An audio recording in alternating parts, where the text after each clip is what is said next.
ঠাকুর, মা এবং স্বামীজির চরণে প্রণাম নিবেদন করে আজকের পাঠ শুরু করলাম।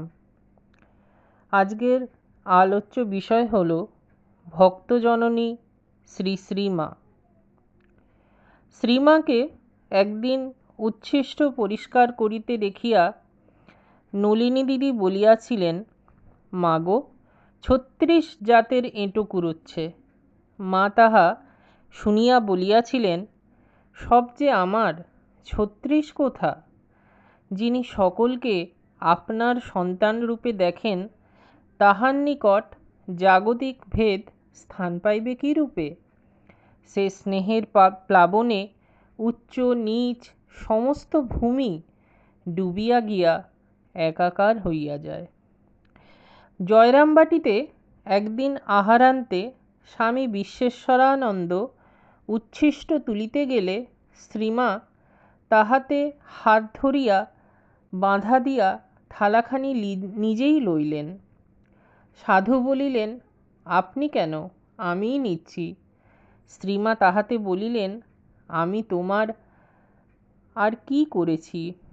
মার কোলে ছেলে বাহ্যে করে, কত কি করে, তোমরা দেবের দুর্লভ ধন।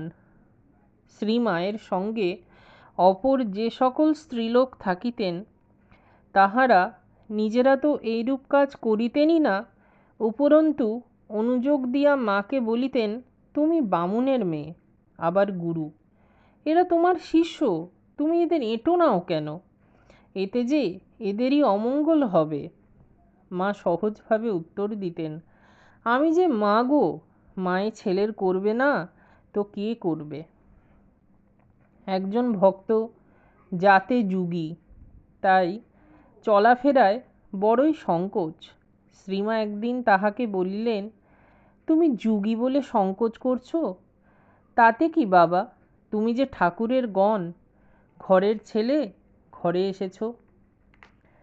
বস্তুত আগত ভক্তদের সহিত শ্রীমায়ের সম্বন্ধ এক দৈব দৃষ্টি ও অনুভূতির দ্বারা নিয়ন্ত্রিত হওয়ায় উহার প্রকাশও ছিল অপূর্ব। তাহাতে সংসার সুলভ আত্মীয়তা ও আন্তরিকতা থাকিলেও মায়িক বন্ধন বা আকর্ষণ ছিল না। উহাতে যেমন অশ্রু ও হাসির তরঙ্গ ছিল, তেমনি ছিল বিক্ষেপহীন প্রশান্তি।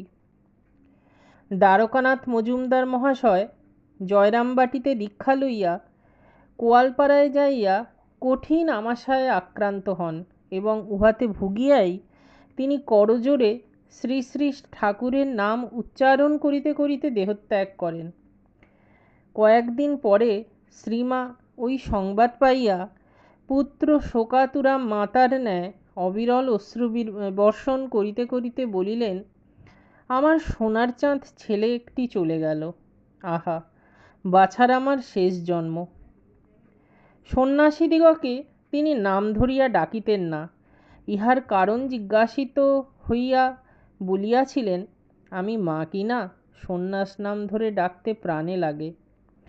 তাহার এই জাতীয় মানুষোচিত ব্যবহার দেখিয়া তথ্য জানিবার জন্য স্বামী বিশ্বেশ্বরানন্দ একদিন প্রশ্ন করিলেন, আপনি আমাদের কিভাবে দেখেন? মা উত্তর দিলেন, নারায়ণভাবে দেখি। পুনরায় প্রশ্ন হইল, আমরা আপনার সন্তান, নারায়ণভাবে দেখলে তো সন্তানভাবে দেখা হয় না। উত্তরে মা বলিলেন, নারায়ণভাবেও দেখি, সন্তানভাবেও দেখি। রাধারানী একটি বিড়াল পুষিয়াছিল, তাহার জন্য মা 1 পোয়া দুধের বন্দোবস্ত করিয়াছিলেন। সে নির্ভয়ে মায়ের পায়ের কাছে শুইয়া থাকিত।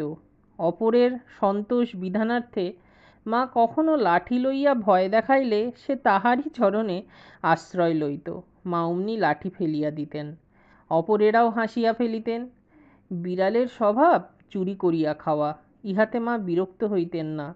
বলিতেন, চুরি করা তো ওদের ধর্ম বাবা, কে আর ওদের আদর করে খেতে দেবে? কিন্তু জ্ঞান মহারাজ এই বিড়ালদের বিরুদ্ধে যুদ্ধ ঘোষণা করিয়াছিলেন। তিনি একদিন উহাকে তুলিয়া আছাড় দিলেন, দেখিয়া মায়ের মুখ বেদনায় কালো হইয়া গেল। অন্যভাবে মারধর তো লাগিয়াই ছিল। জ্ঞান মহারাজের অযত্ন সত্ত্বেও রাধু ও মায়ের স্নেহে বিড়ালের বেশ বংশবৃদ্ধি হইয়াছে। এমন সময় মায়ের কলকাতা যাওয়ার দিন আসিল। মা জ্ঞান মহারাজকে ডাকিয়া বলিলেন, জ্ঞান, বিড়ালগুলোর জন্য চাল নেবে, যেন কারো বাড়ি না যায়, গাল দেবে বাবা। ইহা লৌকিক যুক্তি। শ্রীমা জানিতেন শুধু এইটুকুতেই বিড়ালের ভাগ্য ফিরিবে না, তাই তিনি আবার বলিলেন, দেখো জ্ঞান, বিড়ালগুলোকে মেরো না, ওদের ভেতরেও তো আমি আছি। ইহা শুনিবার পর হইতেই আর জ্ঞান মহারাজের হাত বা লাঠি চলে না। তিনি নিজে নিরামিষ খাইলেও সেই অবধি রোজ চুনামাছ ভাজিয়া ভাতের সঙ্গে মাখিয়া তাহাদিগকে দেন। এক রূপে তিনি ভক্তদের মা, আবার অন্য রূপে তিনি সর্বস্ব রূপিণী। তাহার বিশ্বব্যাপী মাতৃত্ব কাহাকেও বাদ দিত না। রাসবিহারী মহারাজ একদিন শ্রীমাকে জিজ্ঞাসা করিলেন, তুমি কি সকলের মা? মা উত্তর দিলেন, হ্যাঁ।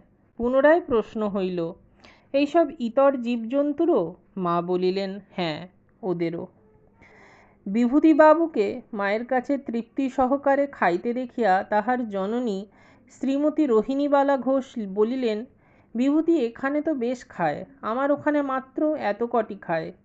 শ্রীমা অমনি বলিলেন, আমার ছেলেকে তুমি খুঁড়ো না, অর্থাৎ দৃষ্টি দিও না। আমি ভিখারি রমণী, আমার ছেলেদের আমি যা খেতে দিই, ছেলেরা আমার তাই আদর করে খায়।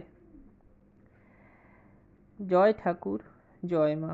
ঠাকুর, মা এবং স্বামীজির চরণে প্রণাম জানিয়ে আজকের মতন পাঠ এখানেই সমাপ্ত করিলাম।